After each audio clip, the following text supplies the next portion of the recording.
නමෝ තස් භගවතු අරහතෝ සම්මා සම්බුද්දස්ස නමෝ තස් භගවතු අරහතෝ සම්මා සම්බුද්දස්ස නමෝ තස් භගවතු අරහතෝ සම්මා සම්බුද්දස්ස ශ්‍රද්ධා සම්පන්න කාරුණික පින්නතුනි හැම කෙනෙක්ම උතුම් සද්ධර්ම ශ්‍රවණයට සූදානම් වෙන මොහොත ලෝතර භාග්‍යවත් සම්මා සම්බුදුරජාණන් වහන්සේ නොඑක් පර්යායන්ගෙන් දේශනා කළ ඒ උතුම් සද්ධර්මය තමයි අපි මේ විදිහට ශ්‍රවණය කරගන්නට යෙදෙන්නේ. ඒ උතුම් ධර්ම කාරණාවන් විවරණය කර ගැනීමේදී අපි විවිධ පර්යායන් ඔස්සේ විවිධ ආකාරයෙන් ඒ දහම් කරුණු සාකච්ඡාවට භාජනය කළා. පසුගිය සතිය තුලත් අපි කතා කළේ සීලමය ඥානය පිළිබඳව. ඒ කියන්නේ සුත්වාන සංවරේ පඤ්ඤා සීලමය ඥානං අහලා අපි දැනගෙන සංවර වීම පිණිස පවත්නා ප්‍රඥාවට කියනවා සීලමය ඥානය කියලා. ඒ සීලය කියන දෙයින් කය වචන දෙකේ සංවරය තමයි බලාපොරොත්තු වෙන්නේ. ඒ කය වචන දෙකේ සංවරය ඇති කරගන්නකොට මානසික සංවර භාවයේ දක්වා ඒ වර්ධනය වන ආකාරය පිළිබඳව එතනදී අපි කතා කළා. ඒ සීලමය ඥානය අවසන් වෙනකොට අපිට ඊළඟට විශේෂ කාරණාවක් තමයි හමු වෙන්නේ. ඒකට කියනවා ධම්මට්ඨිති ඥානය කියලා. ධම්මට්ඨිති ඥානය විස්තර කරන්නේ කතම් පච්චේ පරිග්ගහේ පඤ්ඤා ධම්මට්ඨිති ඥානං. ප්‍රත්‍ය ධර්මතාවයන් පිළිබඳව සම්මර්ෂණය කරන මෙනෙහි කරන පරිග්‍රහණය කරන නුවණට කියනවා ධම්මට්ඨිති ඥානය කියලා. ධර්මස්ථිතීන් ධර්මයන්ගේ පැවැත්ම පිළිබඳව මානසිකාරයේ පැවැත්වීම කියන තැන. එතකොට මේ ධම්මට්ඨිති ඥානය නැතිනම් පච්චේ පරිග්ගහේ ඥානය ප්‍රත්‍ය ධර්මතාවයන් පිළිබඳව පවත්නා නුවණ ඊටාම විශේෂ ඊටාම වැදගත් නුවණක්. එහෙම නැතිනම් ඊටාම වැදගත් තේරුම් ගැනීමට අවශ්‍ය කරුණු කාරණා සමූහයක් කතා කරන්නට පුළුවන් තැනක් තමයි මේ පච්චේ පරිග්‍රහයේ ඥානය. එහෙම නැතිනම් ධම්මට්ඨිති ඥානය කියලා කියන්නේ. ධම්මට්ඨිතිතාවයක් කියලා කියන්නේ ධර්මයන්ගේ ස්ථිතියක්, ධර්මයන්ගේ පැවැත්මක් කියන එක. ඒ ධර්මයන්ගේ පැවැත්ම කියන තැන සත්වපුද්ගල ප්‍රඥප්තිය ඉක්මවා යන පැවැත්මක්. බුද්ධ ශාසනයක් තුල පමණක් අපිට දකින්නට පුළුවන් සුවිශේෂ ධර්ම විග්‍රහයක්. අපි එක පැත්තකින් කියනවා පටිච්චසමුප්පාද સિદ્ધාන්තය කියලා. එතකොට යම් කිසි දෙයක් නිසා හටගන්න පටිච්ච සමුප්පාදයක් හටගන්න ස්වභාවයක් තියෙනවා නම් හේතුන් නිසා ඒකට අපි පටිච්ච සමුප්පාද කියලා වචනයක් භාවිත කරනවා. ඒ පටිච්ච සමුප්පන්න හා පටිච්ච සමුප්පාද ගතිකයන් පිළිබඳව තමයි මේ පච්චේ පරිග්ගහේ ඥානයේදී එහෙම නැතිනම් ධම්මට්ඨිති ඥානයේ තුල විවරණයක් කෙරෙන්නේ. ඒ නිසා මේ කියන කාරණාවන් ඊටාම ගැඹුරුයි, ඊටාම නුවණින් තේරුම් ගන්නට අවශ්‍යයි. බොහෝ කරුණු කාරණා සමග අපි මේ කාරණාව සාකච්ඡා කරන්නට බලාපොරොත්තු වෙනවා. ඒ නිසා නුවණින් මේක තේරුම් ගන්නට අවශ්‍ය නිසා මේ කාරණාවත් එක්ක ඔබේ මනස හොඳින් මෙහෙවන්න, ඔබේ මනස හොඳින් මේ කාරණාවත් එක්ක අරගෙන යන්නට කියලා අපි ඔබට සිහිපත් කරනවා. ධර්මට්ඨිතියක් කියලා කියනකොට ධර්මයන්ගේ පැවැත්ම කියලා අපි කතා කළා. එතකොට අවිද්‍යාව තමයි පටිච්චසමුප්පාදයේ පළවෙනි අංගය හැටියට අපිට දකින්නට ලැබෙන්නේ. අවිජ්ජා සංඛාරාණං උප්පාදට්ඨිතිච පවත්තිට්ඨිතිච නිමිත්තට්ඨිතිච ආයූහනට්ඨිතිච සංයෝගට්ඨිතිච පලිබෝධට්ඨිතිච සමුදයට්ඨිතිච හේතුට්ඨිතිච පච්චයට්ඨිතිච ඉමේහි නවහාකාරේහි අවිජ්ජා පච්චයෝ සංඛාරා පච්චය සමුප්පන්නා උභෝපේතේ ධම්මා පච්චය සමුප්පන්නාති පච්චේ පරිග්ගහේ පඤ්ඤා ධම්මට්ඨිති ඥාන. එතකොට මේ අපි අහනවා අවිජ්ජා පත්‍ය සංඛාරා කියන වචනේ. අවිද්‍යාව සංස්කාරයන්ට ප්‍රත්‍ය වෙනවා කියන එක. අවිද්‍යාවක් සංස්කාරයන්ට ප්‍රත්‍ය වෙන්නේ කොහොමද? අවිද්‍යාවක් සංස්කාරයන්ට ප්‍රත්‍ය වෙනකොට සංස්කාරයේ ප්‍රත්‍ය නිසා උපන් දේ බවට පත් වෙන එකට කියනවා පච්චය සමුප්පන්න කියලා. එතකොට ඒක සිද්ධ වෙන ආකාරය බලනකොට මේහි නවහාකාරයේහි අවිද්‍යාපච්චය. මේ ආකාර 9කින් අවිද්‍යාව සංස්කාරය සඳහා ප්‍රත්‍ය වීම සිද්ධ වෙනවා. ආකාර 9කින් සංස්කාරය ප්‍රත්‍ය සමුප්පන්න වූවක් බවට පත් වෙනවා. උභෝපේතේ ධම්මා පච්චේ සමුප්පන්නාති පච්චේ පරිග්ගහේ පඤ්ඤා ධම්මට්ඨිති ඥානං. මේ ධර්මතා දෙකම ප්‍රත්‍ය නිසා පවතින දේවල් ප්‍රත්‍ය නිසා හටගත්ත දේවල් කියලා පරිග්‍රහණය කරන ප්‍රඥාවක් තියෙනවා නම් අන්න ඒ ප්‍රඥාවට කියනවා ධම්මට්ඨිති ඥානය කියලා. එතකොට අවිද්‍යාව සංස්කාරයන්ට ප්‍රත්‍ය වෙනවා. අවිද්‍යාව සංස්කාරයන්ට ප්‍රත්‍ය වෙනවා කියනකොට පුඤ්ඤාභි සංඛාර, අපුඤ්ඤාභි සංඛාර, ආනිජ්ජාභි සංඛාර, කාය සංඛාර, වචී සංඛාර, මනෝ සංඛාර ආදී වශයෙන් අපිට සංස්කාරයන්ගේ ප්‍රභේදයන් කතා කරන්නට පුළුවන්කම තියෙනවා. ඒ සංස්කාර ධර්මයන්ට අවිද්‍යාව ප්‍රත්‍ය වෙනවා නව ආකාරයකට. කොහොමද? උපාදට්ඨිතිච. අවිද්‍යාව නිසා සංස්කාරයේ ඉපදීම වෙනවා. සංස්කාරයේහි පැවැත්ම කියන එක තමයි, නැතිනම් ඉපදවීම කියන එක තමයි උපාදේ කියලා කියන්නේ.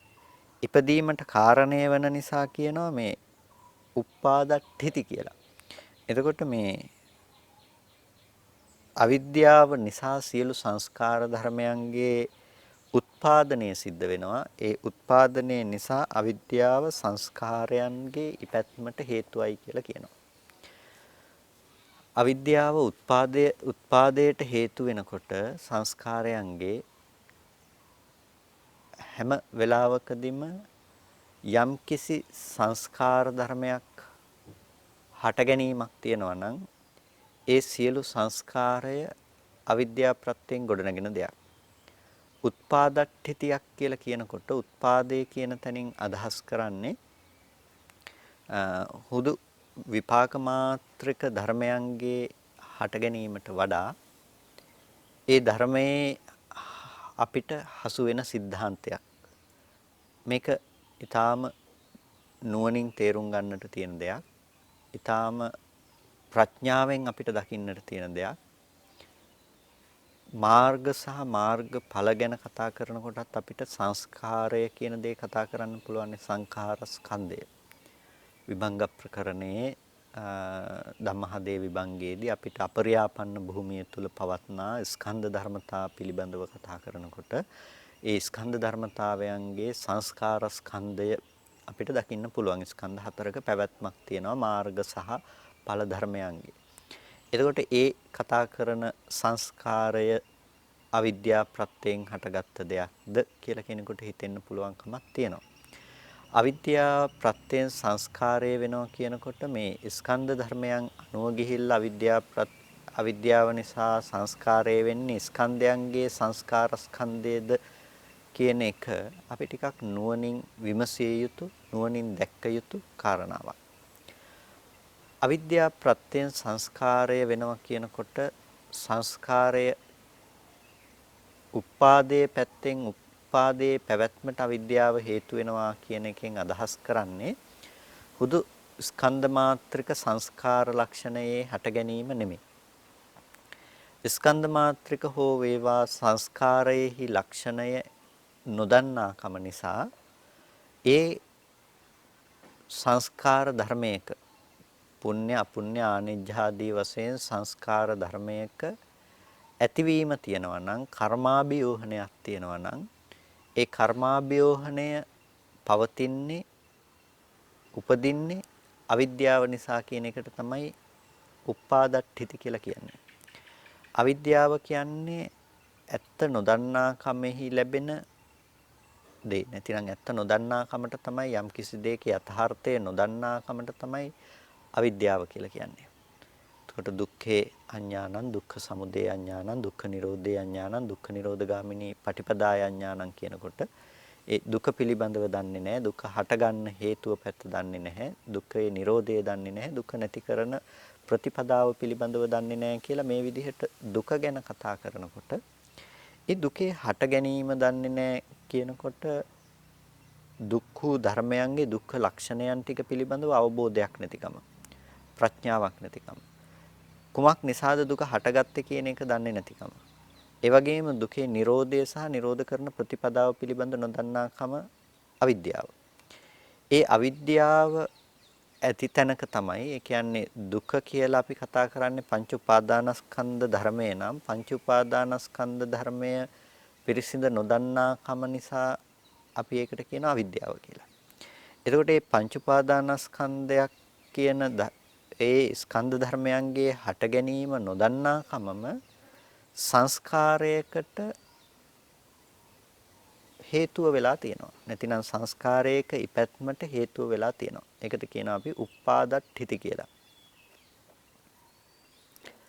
උපාදට්ඨිතියක් කියනකොට ඒක ඉපැත්මට හේතු වෙන දෙයක් නේ. එතකොට ඒ ඉපැත්ම කියන තැනින් අදහස් කරන්නේ අර සංස්කාර ධර්මය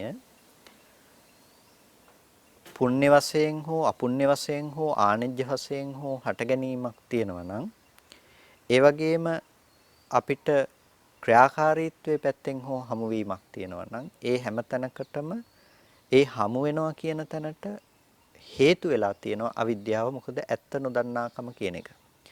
යම් තැනක ඇත්ත දැක්කොත් ඒ කියන්නේ Nirodhe කියන දේ දැක්කොත් එතන අපිට පුණ්‍ය අපුණ්‍ය ආනිජ්‍ය වශයෙන් සංස්කාර ධර්මයක හට ගැනීමක් තියෙන්න පුළුවන් කමක් නැත්තේ නැහැ. යම් තැනක පුඤ්ඤාභි සංඛාරයක් තියෙනවා නම් ඒ පුඤ්ඤාභි සංස්කාරය හේතු වෙන්නේ ඍජුවම ස්කන්ධ ධර්මයන්ගේ ස්කන්ධ මාත්‍රික පැවැත්ම පිළිබඳව නොදන්නාකම නිසා. ඒ කියන්නේ ස්කන්ධ ධර්මයන්ගේ හටගෙන නිරුද්ධ වෙන දැක්මක් අපිට තිබුණොත් ඒ ස්කන්ධ ධර්මතා ටිකක් පිළිබඳව කුසලයක් හෝ අකුසලයක් හෝ ආනෙජ්ජයට හේතු වෙන මාර්ගයක් හෝ ප්‍රතිපදාවක් ඉපැත්මක් අපි සිද්ධ කරන්නේ නැහැ. කුසල අකුසල ආනෙජ්‍යමය කර්මයන් අපි සිද්ධ කරනවා නම් සිද්ධ කරන්නේ ඒ ස්කන්ධ ටිකේ ඇත්ත නොදන්නාකම නිසා. ස්කන්ධ ටික අපිට හමු වෙනවා නම් නිවැරදිව අපිට ස්කන්ධ නිරෝධයේ පෙනී මිසක ස්කන්ධයන්ගේ පැවැත්ම අපිට හම්බ වෙන්නේ නැහැ. අපි කිව්වොත් එහෙම මේ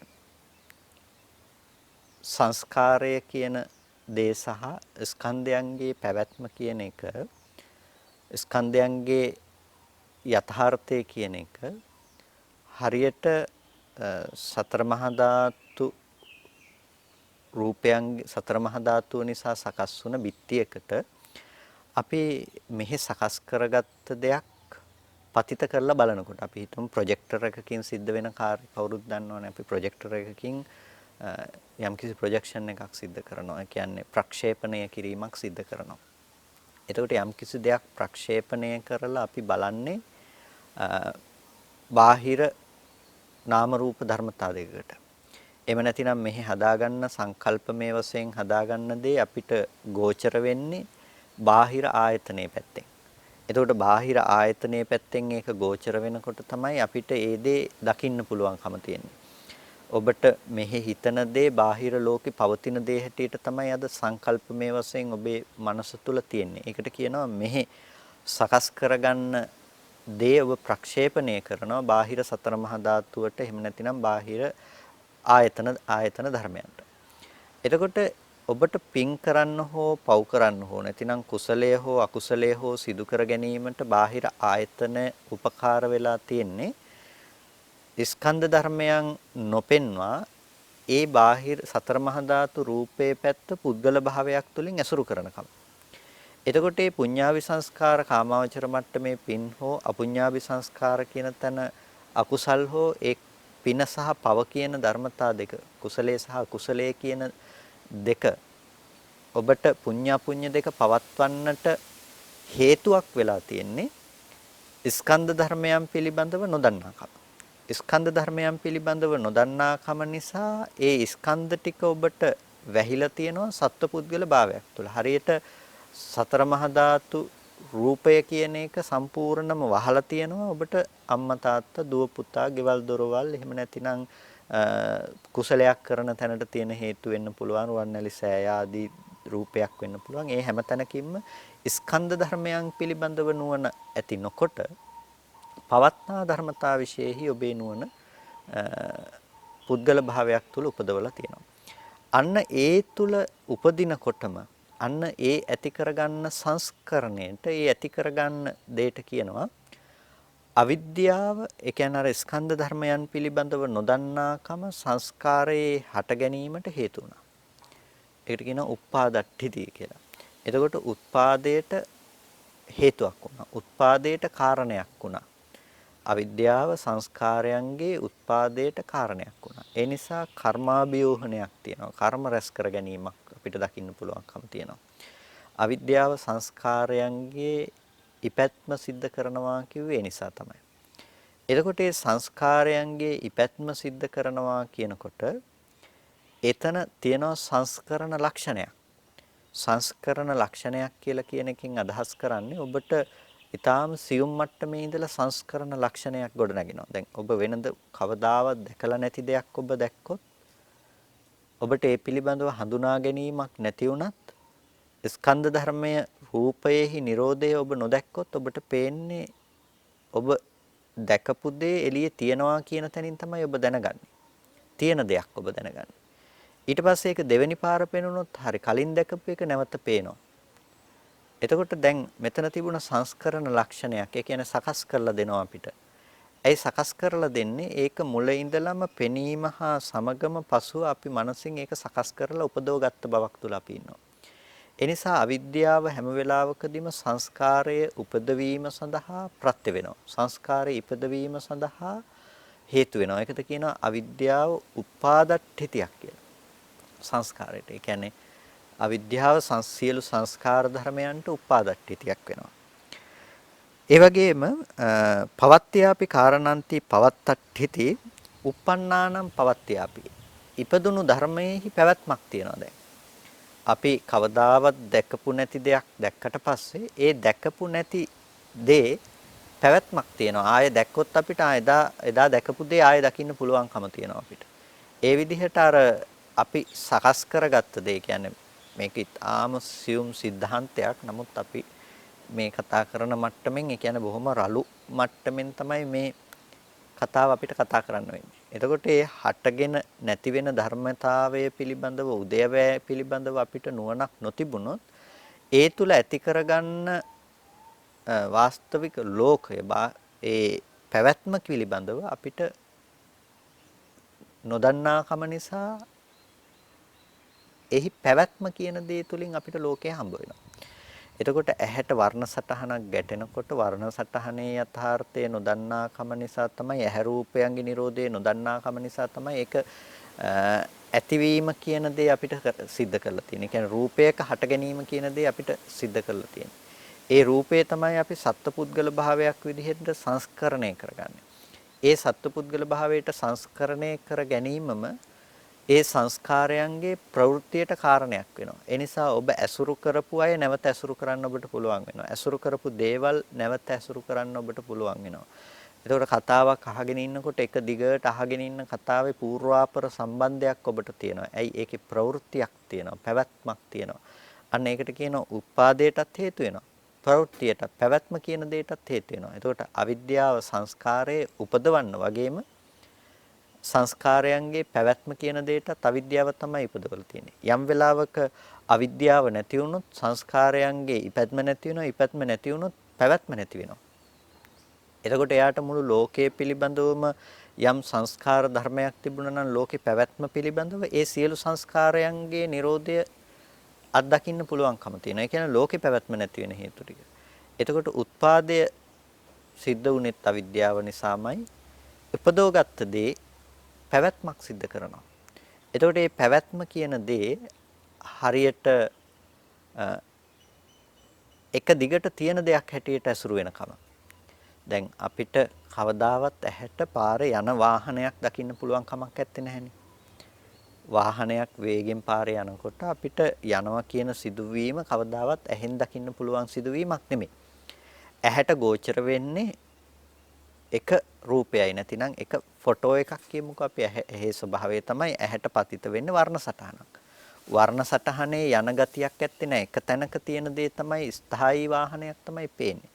හැබැයි ස්ථායී වාහනයක් තියනවා කියන එක අපිට තැන් කීපයකින් නැතිනම් වර්ණ සටහන කියන දේ වෙනස්ව පතිත වෙනකොට අපිට පේනවා වේගවත් ලෙස යන වාහනයක් අපිට දකින්න පුළුවන් වෙනවා. ඇත්තටම වේගවත් ලෙස දකින්න පුළුවන් වාහනයේ ප්‍රවෘත්තිය තුල මිසක අපිට පේන්නේ කවදාවත් ඒක එකපාර ඇහැට ගෝචර වෙන දෙයක් එහෙම නෙමෙයි.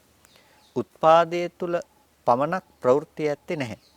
එක මොහොතක් ඒකේ ප්‍රවෘත්තිය බවට පත් වෙනවා. ඒ කියන්නේ ඇහැට පේනකොට ඒක ඇත්ත කරගන්න බව ඒක ඇතුලේ ප්‍රවෘත්ති අපිට පේනවා. ඒ වර්ණ සටහන ඇත්ත කරගන්නවා. ඊට පස්සේ ඊළඟ එක අපිට ඇත්ත වෙනවා. ඊළඟ එකත් ඇත්ත වෙනවා. ඊළඟ එකත් ඇත්ත වෙනවා. මෙහෙම සමූහයක් ඇත්ත වෙනකොට අපිට වේගෙන් යන වාහනයක් හම්බ වෙලා ගමන් කරන වාහනයක් හම්බ වෙලා. ඇයි මේ සමස්ත සිදුවීමක සන්තතියක පැවැත්මක් එතකොට. අපි මිනිස්සෙක් අතෝසවනවා කියන තැන තියෙන්නේ තේ සිදුවීමම තමයි. සන්තතියක පැවැත්මක්. සමූහයක පැවැත්මක්. එතකොට එක මොහොතක පැවැත්ම හම්බ වෙනවා. ඒක රැස් කරගත්ත කම නිසා ඊළඟ මොහොතේ පැවැත්ම හම්බ වෙනවා. දැන් කලින් එක රැස් කරගත්ත කෙනාට ඊළඟ මොහොතේ පැවැත්ම හම්බ වෙනවා. මෙහෙම මේ පැවැත්ම තුල යනකොට අතපය ඔසවනවා කියන සිදුවීමක් අපිට දකින්න පුළුවන් වෙලා තියෙනවා. හැබැයි යථාර්ථයේ විදිහට ගත්තොත් රූපයේ පැවැත්ම විදිහට ගත්තොත් කවදාවත් අපිට අතපය ඔසවන පුද්ගල භාවයක් අපිට පුද්ගලයෙක් දකින්න පුළුවන් කමක් නැත්තේ නැහැ. යන්නේන වාහන අපිට දකින්න පුළුවන් කමක් නැත්තේ නැහැ. තිබුණ දෙයක් තව තැනකට යෑමක් අපිට දකින්න පුළුවන් කමක් නැත්තේ නැහැ. ප්‍රවෘත්තිය කියන එක සමස්ත වූ සන්තති සිදුවීමක් විදිහට අපිට හම්බ වෙන්නේ. එක එක සිදුවීමේ ඇත්ත නොදන්නා කම නිසා ප්‍රවෘත්තිය සිද්ධ වෙනකොට, ඒ කියන්නේ උත්පාදය හා සමග සිද්ධ වෙන ප්‍රවෘත්තිය සිද්ධ වෙනකොට, ඒ ප්‍රවෘත්ති સિદ્ધාන්ත සමූහයකගේ එකතු වීම අපි කියනවා සන්තතිය කියලා. සන්තතිය තුළ අපිට සමස්ත සිදුවීමක ප්‍රවෘත්තියක් පැවැත්මක් හම්බ වෙනවා. එතකොට යන්න එන්න පුළුවන් මිනිස්සුયો ජීවත් වෙන දේවල් ලෝකය මේ අපිට කටයුතු කරන්න පුළුවන් යෑම් ඊම් ගැනීම් තැබීම් ආදී සියලුම දේවල් තියෙනවා. එතකොට ඒ සියලුම දේවල් තියෙන්නේ අවිද්‍යාව නිසා. ඇත්ත නොදන්නාකම නිසා. එකෙන් අපිට කියනවා ලොකු කතාවක්. ඒ කියන්නේ මේ මුළු ලෝකයක පැවැත්ම ක්‍රියාකාරී ලෝකයක පැවැත්ම අවිද්‍යා ප්‍රත්‍යයෙන්ම උපදවන්නක් මිසක වෙන දෙයකින් උපදවන්නක් නෙමෙයි. යෑමීම් ගැනීම් තැබීම් සහිත මේ ලෝකය අපිට පේනවා කියලා කියන්නේ ඒ දේ අපිට අවිද්‍යාව නිසා හටගත්ත ප්‍රවෘත්තියෙහි ලක්ෂණයක්. යම් කිසි කෙනෙක් අවිද්‍යාව නැති කළොත් එයාට ප්‍රවෘත්ති හම්බ වෙන්නේ නැහැ. ඇයි? එයාට උත්පාදේ හම්බ වෙන්නේ නැති නිසා. එයාට උත්පාදේහි ප්‍රවෘත්තිය පේන්නේ නැති වෙනකොට සන්තතියක් වූ ප්‍රවෘත්තිය එයාට හම්බ වෙන්නේ නැතු වෙනවා. එතකොට සන්තතියක් වූ ප්‍රවෘත්තිය ඔහුට හම්බ වෙන්නේ නැහැ කියලා කියන්නේ මුළු ලෝකයක පැවැත්ම කියන දේ ශූන්‍ය වෙලා තියෙනවා. ඇයි? Nirodhe විතරයි එතන පවතින එකම දේ. Nirodhe විතරයි පවතින දේ කියන්නේ ඒක දෙයක් නොවන නිසා පැවැත්මක් ගැන කතා කරන්නේ නැහැ. නමුත් ගෝචර වෙන එකම දේ තමයි හටගත්තු ධර්මයන්ගේ ඉතුරු නැතුව නිරුද්ධ වෙනකම.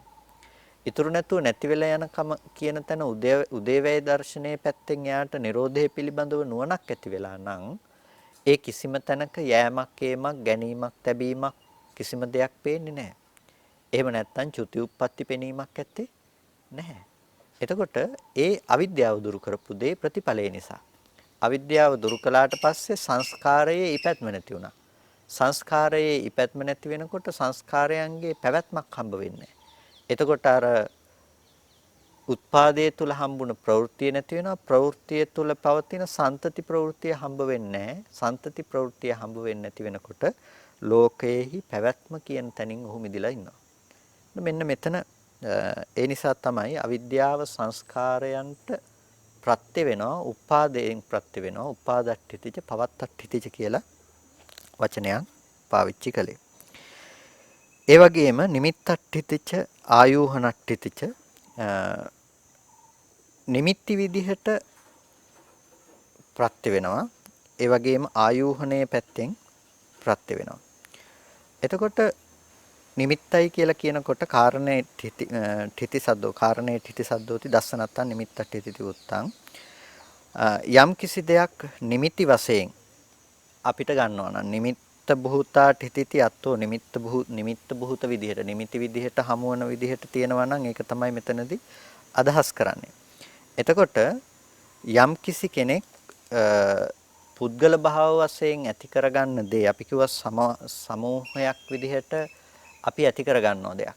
ඒ සමූහයක් විදිහට ඇති කරගන්නකොට එකිනෙකට පවත්නා ව්‍යාපාර ණයක් තුල අපි ඇති කරගන්න නිමිති සමුදායක් තමයි තියෙන්නේ. ඒ කියන්නේ වර්තමානයේ ඇහැට පේන්නේ එක වර්ණ සටහනක් වුණාට අපිට ඒ වර්ණ සටහන තුල වාහනයක් යනවා කියන එක පේනකොට ඒ වාහනයක ගමන් කිරීම පෙන්ලා තියෙන්නේ මේ ප්‍රවෘත්තිය තුල කියලා අපි කලින් කතා කළා.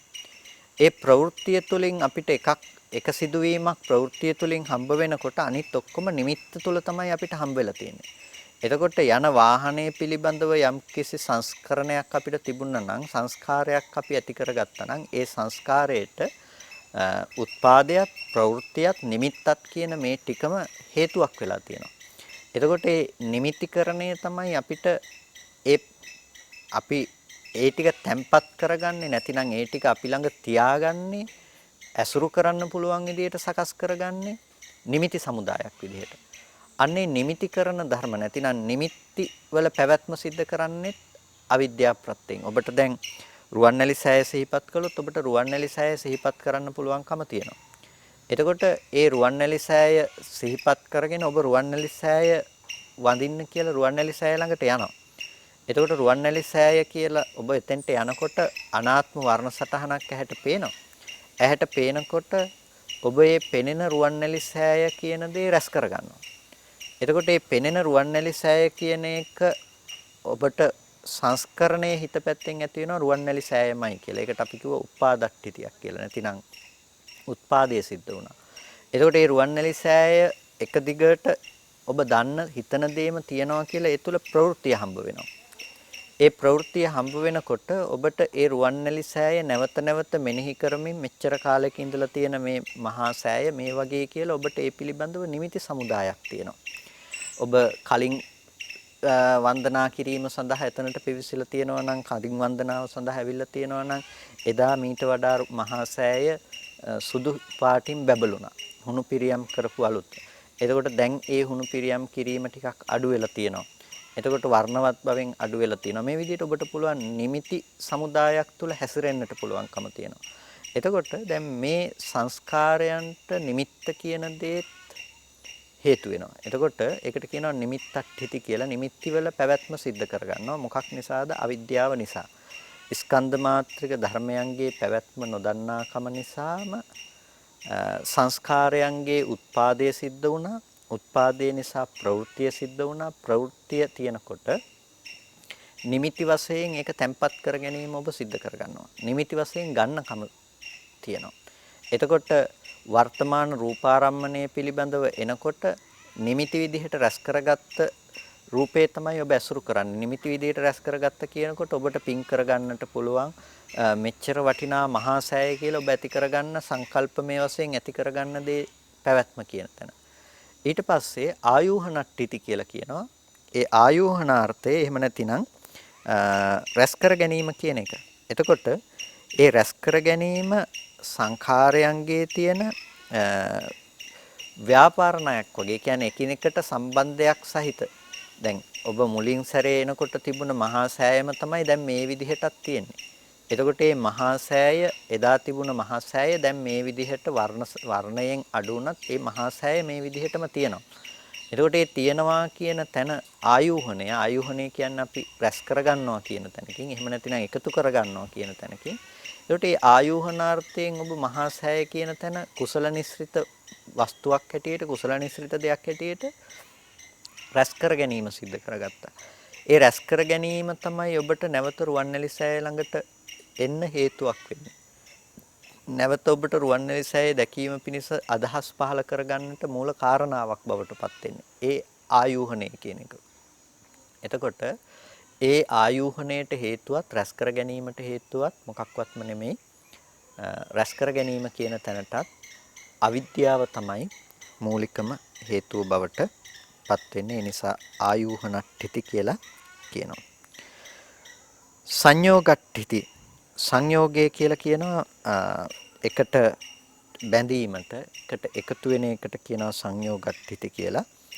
එතකොට සංඛාරේ පවත්තමාන පවත්තියම් පලිබුජ්ජති නාම බන්ධතිති අත්ථෝ තස්මා සංයෝගට්ඨිති පලිබෝධට්ඨිති इति වුත්තං. ඒ ආයෝහණය කරන ලද එහෙම නැත්නම් රැස් කරගත්තා නම් සංස්කාර ධර්මයන් ඒ සංස්කාර ධර්මයන්ගේම ඊට පස්සේ ගැටීම එහෙම නැතිනම් බැඳීම කියන දේ පවත්වනවා. එතකොට ඒ සංස්කාරයන්ගේ රැස් කර ගැනීම නිසා ඒ ඇති කරගන්න එකිනෙකට ගැටීම් සහ බැඳීම් ස්වභාවය.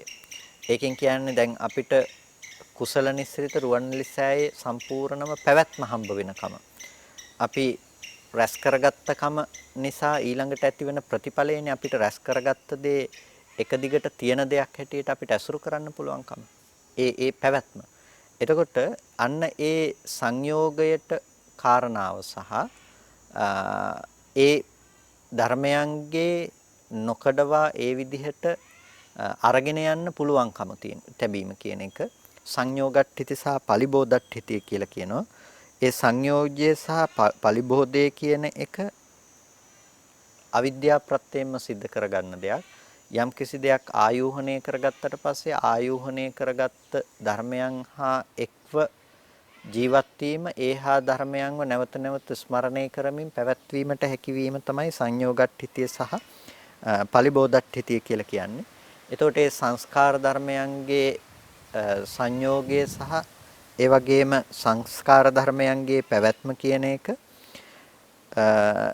අවිද්‍යා ප්‍රත්‍යයෙන්ම සිද්ධ වෙන කාරණාවක්. ඊට පස්සේ සමුදයට්ඨිතිච හේතුට්ඨිතිච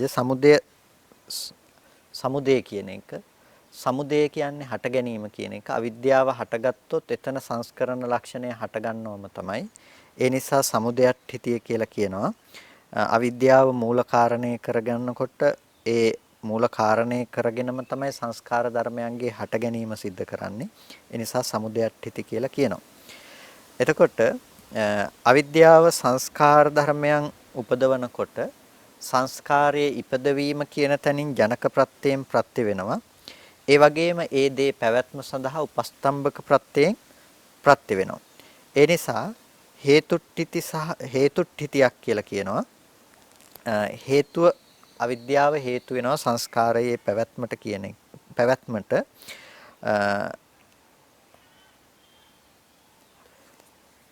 ප්‍රත්‍ය සහ හේතු කියලා කාරණා දෙකක් අපිට මෙතන දක්නට තියෙනවා. ප්‍රත්‍ය සහ හේතු කියන කාරණා දෙකක් දක්නට තියෙනකොට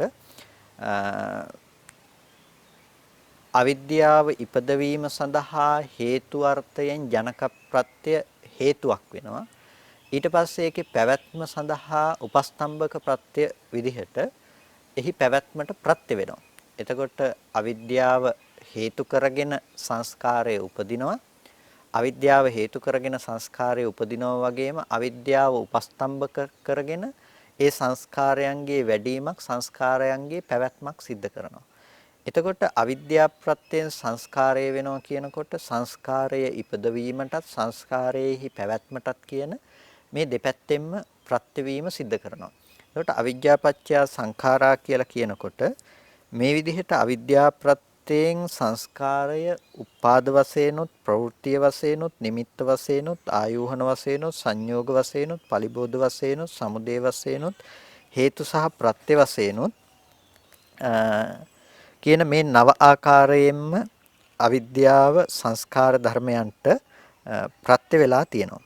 එතකොට අපිට යම් කිසි මට්ටමකින් සංසාර ප්‍රවෘත්තියක් සංසාර පැවැත්මක් තියෙනවා නම් සංසාර පැවැත්මට හේතුව සකස් වීම පිළිබඳව තමයි මේ කතා කරන්නේ.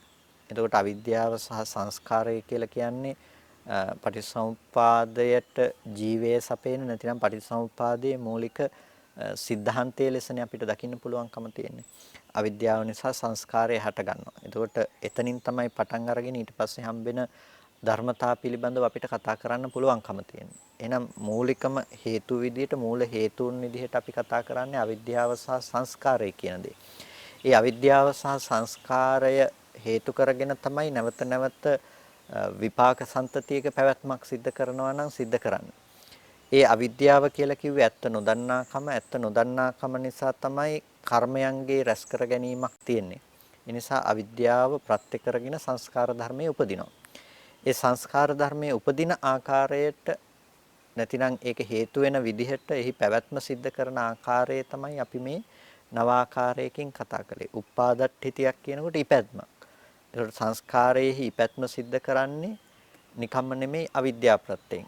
අවිද්‍යා ප්‍රත්‍යයෙන් කියනකොට ස්කන්ධ ඒ කියන්නේ ස්කන්ධ ධර්මතා ටිකේ ඇත්ත නොදන්නාකම නිසා ඒ දෙයක ඇති බවට ගන්න ලක්ෂණය.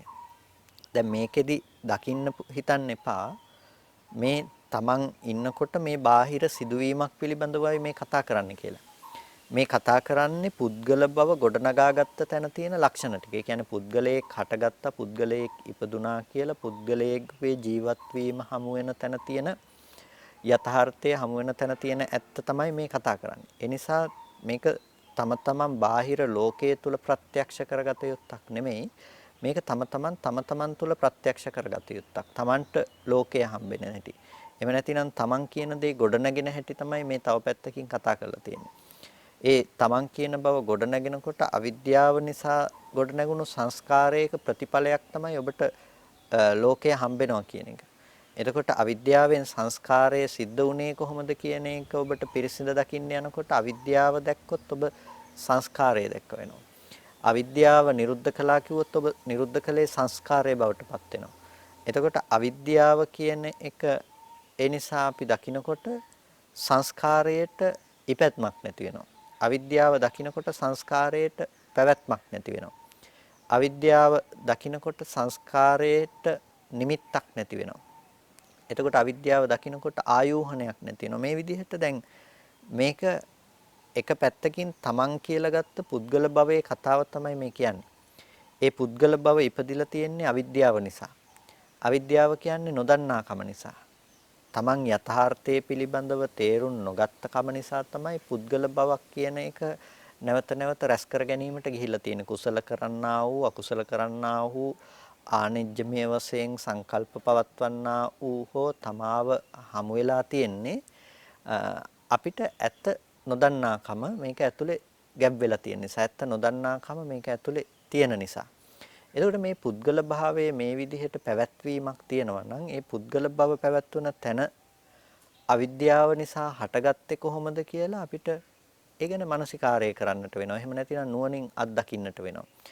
අවිද්‍යාවෙන් හටගත්තේ කොහොමද කියලා අපිට ඒ ඔස්සේ බලනකොට අපිට අන්න එතකොට තමයි පේන්නේ අවිද්‍යාව කියන එකෙහි ප්‍රතිඵලය වෙලා තියෙන්නේ යම් ධර්මයක Nirodhaය නොපෙන්වා ඒ දේ ඇති බවට ගොඩනැගීම කියන එක. එතකොට ඒකෙන් පේන්නේ බාහිර දෙයක හට ගැනීම කියන දේ නෙමෙයි තමන්ට වෛශ්වික ලෝකයක් හම්බෙන්න තැන පිළිබඳව. ඒ කියන්නේ තමන්ට එළියේ පරිබාහිර වුණ ධර්මයන් ඇසුරු කරන්න හම්බෙන මානසික මට්ටම පිළිබඳවයි මේ කතා කරන්නේ. එහෙනම් අවිද්‍යාව කියලා කියන්නේ ස්කන්ධ ධර්මයන්ගේ ඇත්ත නොදන්නාකම. ස්කන්ධ ධර්මයන්ගේ ඇත්ත කියලා කිව්ව එක දැක්කනම් සංස්කාරය උපදින්නේ නැහැ. එතකොට සංස්කාරය උපදින්නේ නැති වෙන තැනට අපිට මේ පිරිසින් දකින්න කියලා කිව්වේ තමන් ගොඩ නැගුණු තැනනේ. මොකද යම් තැනක සංස්කාරයේ තියෙනවා නම් ඒ සංස්කාරයේ තියෙන තැනක අපි කිව්වා ආයෝහණේ තියෙනවා කියලා. ආයෝහණේ කියන්නේ රැස් කරගන්නකම තියෙනවා. රැස් කරගන්නකම තියෙනකොට රැස් කරන්නා ජීවත් වෙනවා. ඒක බාහිර ලෝකයේ සහ ආධ්‍යාත්මික කියන දෙපැත්තටම සාධාරණයි. අපිට එළිය රූපයක් ඇති බවට හම්බ වෙනකොටම ඇති බවට හම්බ වෙන රූපය දකින්නකොටම දකින්න මේ පැත්තේ නිර්මාණය වෙලා ඉවරයි. ඊළඟ දේ දකින්නකොට ඊළඟ දේ දැක්ක බවට අපිට හම්බ වෙනකොටම එළියේ තියනවා කියලා ඒ කලින් දැකපු කෙනා තමයි මේ දකින්නේ කියලා ඒ දේ මෙහි නිර්මාණය වෙලා ඉවරයි. එතකොට එකම සන්තති පුද්ගල භවක පුද්ගලයෙක් ජීවත් වෙන බව ඉපැත්ම කියන දේ සිද්ධ වෙනවා හැම මොහොතකම හැම නිමිත්තක් පාසාම. අපි ඉන්ද්‍රිය පැත්තෙන් ආයතන පැත්තෙන් ගන්න හැම ආරම්මණයකම අපිට සංස්කාරයේහි පැවැත්ම සිද්ධ වෙනවා. ඉපැත්ම සිද්ධ වෙනවා. එතකොට ඒ සංස්කාරයේහි ඉපැත්ම සහ පැවැත්ම කියන දේ සිද්ධ වෙනවා කියලා කියන්නේ මේ පුද්ගල බව උපදිනවා සහ පුද්ගල බව පවතිනවා කියන එක. අපිට ඇසුරු කරන්න ලෝකය හම්බ වෙනවා කියන එක.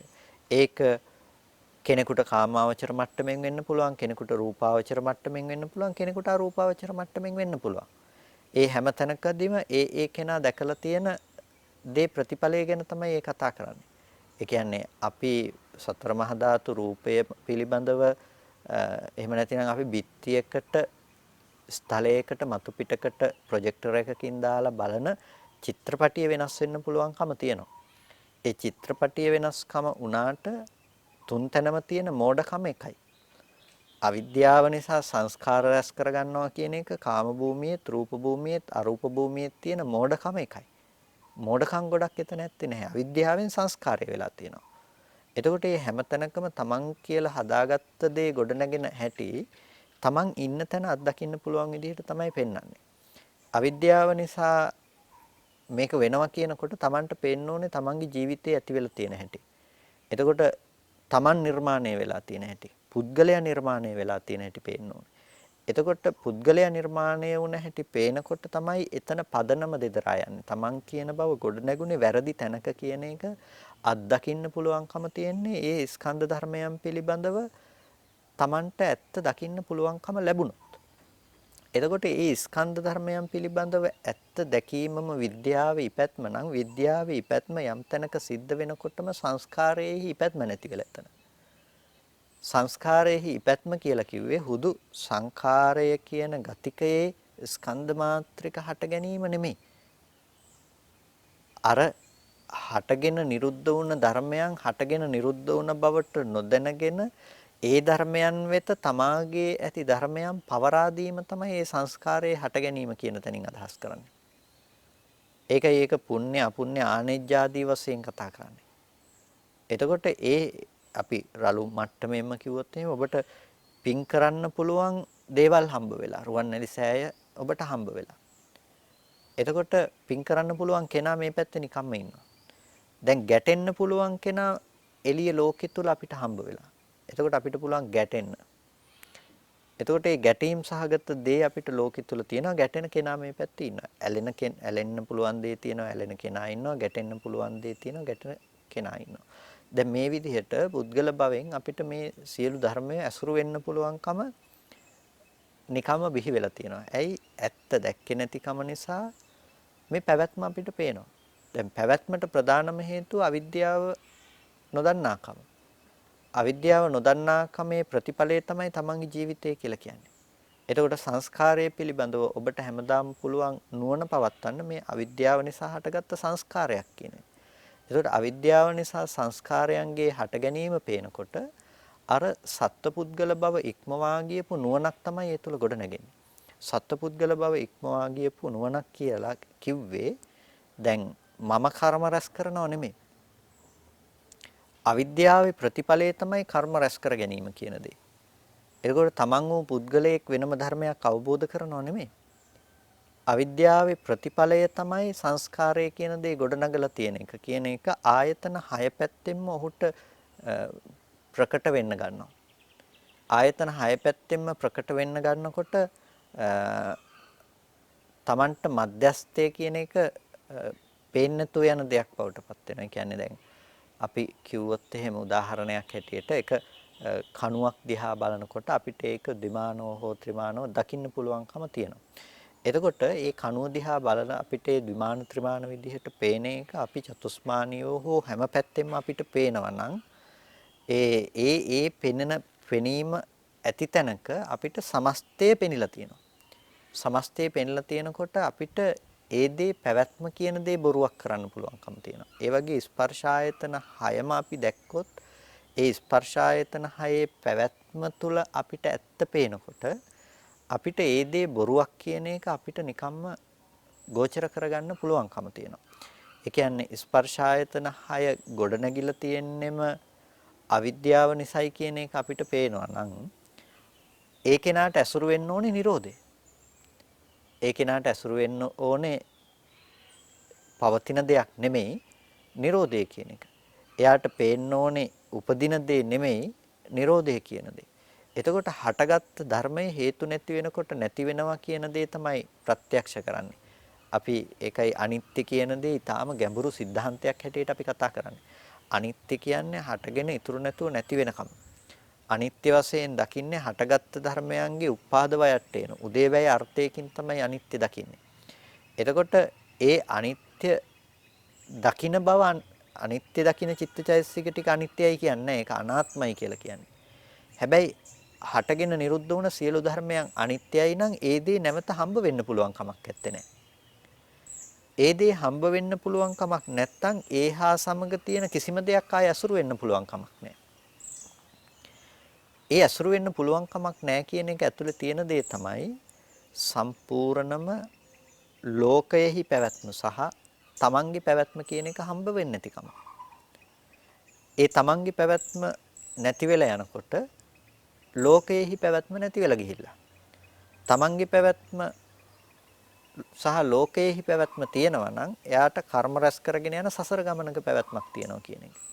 ඒ නිසා අවිද්‍යාව කියන දේ සංස්කාරයට ප්‍රත්‍ය වෙනවා කියන එක අපිට අපේ ජීවිතයේ මේ සකස් කරගන්න වර්තමානයේහි රූප පෙනෙන සද්ධාහන ගඳ සුවඳ විඳින රස ස්පර්ශයන් විඳින මේ ජීවිතේ මේ පැවැත්මට මූලිකම හේතුව මූලිකම දේ තමයි අවිද්‍යාව නිසා සංස්කාරය සිද්ධ වෙනවා කියන දේ. අවිද්‍යාවෙන් සකස් කරනවා කියන දේ. අවිද්‍යාවෙහි ඇති සංස්කරණ ලක්ෂණය කියන දේ. එතකොට යම් කිසි දෙයක් අවිද්‍යාව නිසා අපි පවතින ආකාරයක් ගැන දකිනවා නම් අපිට ලෝකයේහි තියෙන දෙයක් ඇසුරු කරන්න පුළුවන්කම තියෙනවා නම් වෙනතුනේ ඒකම තමයි අපිට මමත්වයේහි සහ ලෝකයේහි පැවැත්ම. දැන් අපි කිව්වා පච්චේ පරිග්‍රහණය පිළිබඳව තියෙන ප්‍රඥාවක් මේක කියලා. ප්‍රත්‍ය ධර්මතා පිළිබඳව තියෙන ප්‍රඥාවක්. ඒතකොට මේ ප්‍රඥාව අයිති වෙන්නේ පුද්ගල භව තුල කතා කරන දෙයකට නෙමෙයි. පුද්ගල භව ඉක්මවා යන දෙයකට. එතකොට හුදෙක්ම ලෝකේ ඉන්න තව පුද්ගලයන් පිළිබඳව කතාවක් නෙමෙයි මේක. ඒ පුද්ගලයන් ගෝචර කරගන්න වස්තුන් පිළිබඳ කතාවක් නෙමෙයි මේක. එහෙම නැතිනම් මේ ගස්ගල් ගෙවල් දොරවල් පිළිබඳව කතාවක් නෙමෙයි මේක. මේ සිදුවීම මේ පුද්ගල භවයේ හට ගැනීම සිද්ධ වුණේ කොහොමද කියන එක පිළිබඳව ගෙනල්ලා තියෙන දේ. කර්ම රැස් කරගෙන නැවත නැවත උපදිනවා කියන එක පිළිබඳව තේරුම් ගන්න අපිට ගෙනල්ලා තියෙන දේ. එතකොට එතනදී අපිට පුද්ගල භව තුළ ඉඳලා කතා කරන දෙයක්කට නෙමෙයි පුද්ගල භව ඉක්මවා කතා කරන දෙයක් විදිහට අපිට මේ කාරණාව තේරුම් ගන්න සිද්ධ වෙනවා. ඒ නිසා තමයි අපිට සියලුම දේ අපිට ලෝකේ හම්බ වෙන අවිද්‍යාවෙන් හටගත්ත දෙයක් හැටියට දකින්න වෙන්නේ. මොකද හමුවන හැම දෙයක්ම උත්පාදයක්, හමුවන හැම දෙයක්ම ප්‍රවෘත්තියක්, හමුවන හැම දෙයක්ම ආයෝහනයක්, හමුවන හැම දෙයක්ම නිමිත්තක් විදිහටයි හම්බ වෙන්නේ. එතකොට ඒ හමුවන හැම સિદ્ધාන්තයක් තුළම අපිට දෙයක ඉපැත්මක් අපිට හම්බ වෙලා තියෙනවා. ඒ දේ බාහිර දෙයක් විදිහට අපිට කියන්න කරන්න පුළුවන් මට්ටමින් හම්බ වෙනවා. සහ ඒ දේ ගෝචර කරගන්න පුද්ගල බව මේ පැත්තෙන් හම්බ වෙනවා. ඒ නිසා ඇත්ත නොදැනගත්තොත් දේක හට ගැනීම තියෙනවා. දේක හට ගැනීම තිබුණොත් ඒ දේ පැවැත්ම තියෙනවා. ඒ දේ පැවැත්ම තියෙනවා කියලා කියන්නේ පුද්ගලයා හටගත්ත පුද්ගලයාගේත් පැවැත්ම තියෙනවා කියන එක. එහෙනම් ජරා මරණ දුක ගෙනල්ලා දෙන තැනට යනකම්ම දැන් දේවල් බාහිර ඇති බවට ගන්න පුළුවන් සහ Tamanට ජීවත් වෙන්න පුළුවන්කම තියෙනවා. දැන් මේ හැම තැනකම යම් තැනක නිමිත්ත තියෙනවා නම් එතන ජරා මරණ හිස් වෙලා නැහැ. යම් තැනක සංස්කාරයේ ඉපැත්ම තියෙනවා නම් එතන ජරා මරණ කියන ධර්මය හිස් වෙලා නැහැ. එතකොට ඉපැත්ම සහ පැවැත්ම කියන මේ ධර්මය මේ හැම තැනකම ඇති යථාර්ථය ලෝකයේ තුල පවතින ඇත්තම ඇත්ත සිදුවීම. ඒ සිදුවීම කියලා කියන්නේ මේ ලෝකයේ කියන වෙන තියෙන එකක නෙමෙයි තමා කියලා නිර්මාණය කරගෙන තියෙන තැන තියෙන ඇත්ත කතාව. ඒක අවිද්‍යාව නිසා උපදෝපු ධර්මයක ප්‍රතිඵලය. එතකොට මේ ප්‍රතිඵලය තමයි සංස්කරණය කියන දේ सिद्ध කරගත්තකම සංස්කාරය. එහෙම නැතිනම් අපිට කුසල අකුසල ආනෙජ්‍ය වශයෙන් හෝ කය වචන මනස පැති වලින් හරි රැස් කර ගැනීම කියන දේ सिद्ध කරගත්ත තැන. ඒ විදිහට ලෝකයේහි ඇති බවට ගත්ත ඒ ලක්ෂණය නිසාම තමයි අපිට දුක් විඳින්න පුළුවන්කම නිර්මාණය වෙලා තියෙන්නේ. ඒ කියන්නේ දේවල් නැති වෙනකොට දුක. ඉපදුණු දේ වෙනස් වෙනකොට අපිට දුක. ඒ හැම දෙයකම දුක කියන දේ අපිට උරුම කරලා දෙන්නේ පුද්ගල බවක් උපද්දලා දීම නිසා ඇති වෙන කම නිසානේ. එතකොට මේ ජාතිය කියන දේ දුකක් බවට පත් කරලා තියෙන්නේ මෙන්න මේ වගේ අවිද්‍යාව නිසා සංස්කරණය කරපු ගතියක් නිසා කියලා අපිට දකින්න පුළුවන්. ඒ හින්දා මේක ප්‍රඥාවක් බවට පත් වෙනකොට නුවණක් බවට පත් වෙනකොට ඔබට සමස්ත ලෝකයේ පිළිබඳ සමස්ත ලෝකයේහි සිදුවීම පිළිබඳවම ඔබට පේන්නේ එකම එක ආකාරයකින්. ඒ තමයි අවිද්‍යා ප්‍රත්‍යයෙන් සංස්කාරය වෙනවා කියන තැන. අවිද්‍යා ප්‍රත්‍යයෙන් සංස්කාරය වෙනවා කියන තැනින් මුළු ලෝකෙම ඔබට ඇසුරු වුණොත් මුළු ලෝකයේ පිළිබඳව ඔබට නුවණක් ඇති වුණොත් එතනින් එහාට හෙලවෙන්න තැනක් ඇත්තේ නැහැ. ඇයි? අවිද්‍යාව නිසා සංස්කාරය හටගෙන තියෙනවා. අවිද්‍යාව නිසා සංස්කාරය හට ගන්නවා කියන තැන තමයි ඔබට තේරුම් ගන්න අවශ්‍ය මූලිකම දේ වෙලා තියෙන. ඒ නිසා තමයි අවිද්‍යාවත්වේව අශේෂ විරාග නිරෝධා සංඛාර නිරෝධෝ කියලා කිව්වේ. අවිද්‍යාවගේම නිර්වශේෂ නිරෝධයෙන් සංස්කාර නිරෝධය වෙනවා. එතකොට අවිද්‍යාව කියන එකෙන් ඇත්ත යථාර්ථය නොදන්නාකම දන්නාකමට බවට පරිවර්තනය කරගත්තාම නොදන්නාකම නැති වෙලා යනවා. දන්නාකම උපදිනවා. දන්නාකම ඉපදුනොත් නොදන්නාකම නිසා හටගත්තා නම් සංස්කාරයේහි ඉපැත්මුණා නම් ඒ ඉපැත්ම දැන් සිද්ධ වෙන්නේ නැහැ. ඒ සිද්ධ වෙන්නේ නැත්තේ නිරෝධ වූ ධර්මයේ නිරුද්ධ වූ ධර්මයක් හැටියට දකිනවා. අනිත්‍ය දේ අනිත්‍යයි කියලා දැක්කොත් අනිත්‍ය වුණ රූපය අනිත්‍ය වුණ වේදනාව සංඥාව සංස්කාර විඥානය අනිත්‍යයි කියලා දැක්කොත් ඒ දේ ආරම්භය ඇතිවීමක් නැවත ඇත්තේ නැහැ. ඒ ස්කන්ධ ටික ආරම්භය පැවැත්මක් හම්බ වෙන්නේ නැහැ. රූපය අනිත්‍යයි නම් අනිත්‍ය වුණ රූපය ඇතුලේ දරුවෝ ගෙවල් දොරවල් හම්බ වෙන්නේ නැහැ. ඇයි? රූපය අනිත්‍ය නිසා. එතකොට දැන් අර ප්‍රොජෙක්ෂන් එක තමන්ගේ ඇතුලේ තියෙන චිත්‍රපටිය ස්ථලයක් මතු පිටක් තිබුණොත් නේ අපි ඒකට බිත්තිය තිබුණොත් තමයි බිත්තියට ගහලා බලන්නේ. තිරේ තිබුණොත් තමයි තිරේට ගහලා බලන්නේ.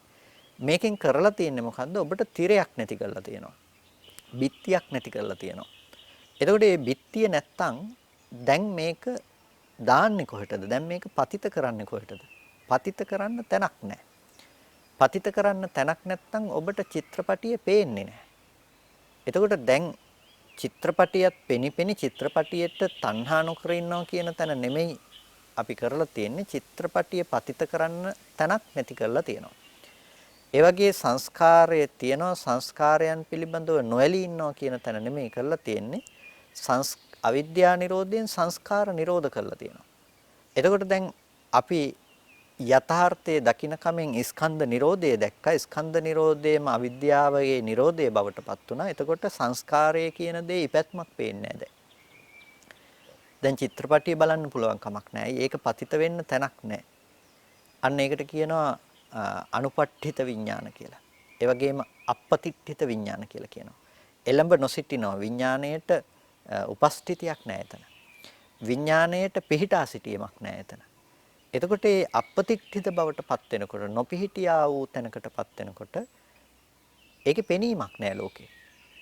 විඥාණයට ඇසුරු කරන්න යම් කිසි දෙයක් ස්ථිතියක් වුණොත් තමයි ඒක අපි ආයෝහණය කරගන්න දෙයක් බවට පත් වෙන්නේ. රැස් කරගන්න දෙයක් බවට පත් වෙන්නේ. හැබැයි ඒක පිහිටා සිටින්න තැනක් නැත්තම් ඒකට එළඹ සිටින්න තැනක් නැත්තම් අනුපට්ඨිත සහ අපපතිට්ඨිත වෙලා නම් එහෙනම් එතන ඒකේ පෙනීමක් නැහැ. හරියට අර ප්‍රොජෙක්ටර් එකේ ඒ යන ආලෝක කදම්බේ තිරයකට පතිත කරගන්න තිරේ නැත්තම් මතු පිටක් නැත්තම් කොහෙවත් අපිට ඒ රූපේ පේන්නේ වගේ දෙයක්. එතකොට අපි सिद्ध කරගෙන තියෙන්නේ අන්න එතන දක්වාම මේ කාරණාව නුවණක් විදිහට අරගෙන යන එක. එහෙනම් මේක ඇතුලේ අපි කල යුත්ත මොකද්ද කියන එක පිළිබඳව ඔබට පැහැදිලි කරගන්න පුළුවන්. අපි කල යුත්ත තමයි අවිද්‍යාව නැති කරන එක. අවිද්‍යාව නැති කරන්න නම් කල යුතු වෙන්නේ ස්කන්ධයන්ගේ ඇත්ත පෙන්වන එක. ස්කන්ධයන්ගේ ඇත්ත පෙන්වීමෙන් ඔබට ලෝකයේ උපදින්නේ නැති වෙලා තියෙන්නේ. එතකොට අවිද්‍යාව සංස්කාරයන්ට ප්‍රත්‍ය වුණා නම් නවාකාරයකින්ම ඒ නවාකාරයෙන්ම ප්‍රත්‍යවීම නැති වෙලා යනකොට ඔබට සංස්කාරයේ පැවැත්මක් හම්බ වෙන්නේ නැති වෙයි. සංස්කාරයේ පැවැත්මක් නැති බව උපද්දපු දෙෙත් ස්කන්ධ මාත්‍රික වෙන්න පුළුවන්. ඒ නිසා ස්කන්ධ ධර්මයෝ ගැන නෙමෙයි මේ කතාව කිව්වේ කියලා. ඒ ස්කන්ධ ධර්මයන් ඇති බවට අල්ලගන්න තැන ගැනයි මේ කතා කරන්නේ. අල්ලගන්න හම්බ වෙන්නේ නැහැ. ඔබට Nirodhe පේන නිසා ඔබට නැති වුණ ධර්මයන් ඇති හැටියට ගන්න මෝඩකම ඇත්තේ නැහැ. අන්නේ මෝඩකම නැති නිසා ලෝකයෙහි හට ගැනීමවත් ලෝකයෙහි පැවැත්මක්වත් නැති වෙනකොට ඔබ ලෝකයෙන් මිදුණ කෙනෙක් බවට පත් වෙලා තියෙනවා. ඉතින් මේක ඊටාම ගැඹුරු කාරණාවක්. අපිට පුළුවන් මේ කාරණා ටික පිළිබඳව තව දුරටත් නුවණින් මෙනෙහි කරන්න, ඒ වගේම මේ පිළිබඳව සාකච්ඡා කරන්න. හොඳයි, කල්පනා කරගන්න අද දවසේදී මේ විදිහට සද්ධර්ම ශ්‍රවණය කරලා යෝනිසෝ මනසිකාරාදී පවත්තලා බොහොම වටිනා කුසලයක් හැමදෙනාම සිද්ධ කරගත්තා. මේ සිද්ධ කරගත්ත සියලු කුසල ධර්මයෝ අපි අනුමෝදන් කළ යුතු අයට අනුමෝදන් කරමු. පළමුවෙන් අපට අර්ථයෙන් ධර්මයෙන් අනුශාසනා කළ අපේ ධර්මාචාර්ය අවසරයි මාංකඩවල සුදස්සන ස්වාමීන් වහන්සේට, අවසරයි මාංකඩවල නන්දරත්න ස්වාමීන් වහන්සේට, ස්වාමීන් වහන්සේලා දෙනමටම උතුම් නිවනින් සැනසීම පිණිස මේ සීල කුසලයෝ හේතු පාරමිතාවක්ම වේවා කියලා සාදු කියලා ප්‍රාර්ථනා කරනවා. ඒ වගේම සීල දෙවියෝ මේ පින් සතුටින් සාදුනාදයෙන් අනුමෝදන් වනු ලබත්වා දෙවියන්ට මේ පින් උතුම් නිවනින් සැනසීම පිණිසම හේතු පාරමිතාවක්ම වේවා කියලා සාදු කියලා පින් අනුමෝදන් කරන්න. ඒ වගේම අද දවසේදී ධර්මදේශනාවේ දායකත්වයේ දරනවා හොරණ වැලිකැටැල්ල පදිංචි විශ්‍රාමික විදුහල්පති W කුලපාල මහත්මයා සහ පාඨශාලාචාර්යනී ජී.වයි. ගුණතිලක මහත්මිය ඇතුළු පවුලේ දූදරු පිරිස විසින් ඒ පින්වත් W කුලපාල මහත්මයා සහ ජී.වයි. ගුණතිලක මහත්මිය ඇතුළු ඒ පින්වත් පිරිස බලාපොරොත්තු වෙනවා මියගේ ඥාතීන්ට පුණ්‍යානුමෝදනා කරන්නට මේ මහා ධර්ම දානමය කුසලයක් සිද්ධ කරලා ඒ උත්තරීතර කුසලය ඒ තමන් නමින් මියගිය W ජානිස් විඤ්ඤෝ පියතුමාණන්ට, ඒ වගේම BD ඇසිලින්නෝනා මෑණියන්ට, BD ගුණතිලක පියතුමාණන්ට, ඒ වගේම සෙලෝනෝනා පෙරේරා මෑණියන් ඇතුළු ඒ පින්වත් දෙපළ නමින් මෙලෝ වශයෙන් සාංශාරික වශයෙන් මියගිය සියලුම ඥාතීන්ටත් ඔබ සෑම සියලු දෙනා නමින් මිය පරලොව ගිහිල්ලා පින් බලාපොරොත්තු වෙන සෑම සියලු ඥාති වර්ගයාටම මේ පින තමන් කළ පිනක් මෙන් සතුටින් සාදුනාදයෙන් අනුමෝදන් වන්නට ලැබේවා. ඒ ඥාතීන්ට අමා මහ නිවනින් සැනසෙන්නටම මේ කුසලය හේතු පාරමිතාවක්ම වේවා කියලා සාදු කියලා පින් අනුමෝදන් කරන්න. ඒ වගේම අද දවසේදී මේ ධර්මදේශනාවේ සත්පුරුෂ දායකත්වයේ දරන හොරණ වැලිකැටැල්ල පදිංචි විශ්‍රාමික විදුහල්පති W කුලපාල මහත්මයාට, පාඨශාලාචාර්යනී ජී.වයි. ගුණතිලක මහත්මිය ඇතුළු ඒ පවුලේ දූදරු පිරිසටත් ඔබ සෑම සියලු දෙනාටමත් මේ උතුම් කුසලය නිදුක් නිරෝගී සුවපත් බව චිරජීවනයේ පිණිසම කායික මානසික සැනසෙල්ල ඇති කරගෙන අමා මහ නිවනින් සැනසීම පිණිසම හේතු පාරමිතාවක්ම වේවා කියලා සාදු කියලා පින් අනුමෝදන් වෙන්න. හැම දිනාටම තෙරුවන් සරණයි.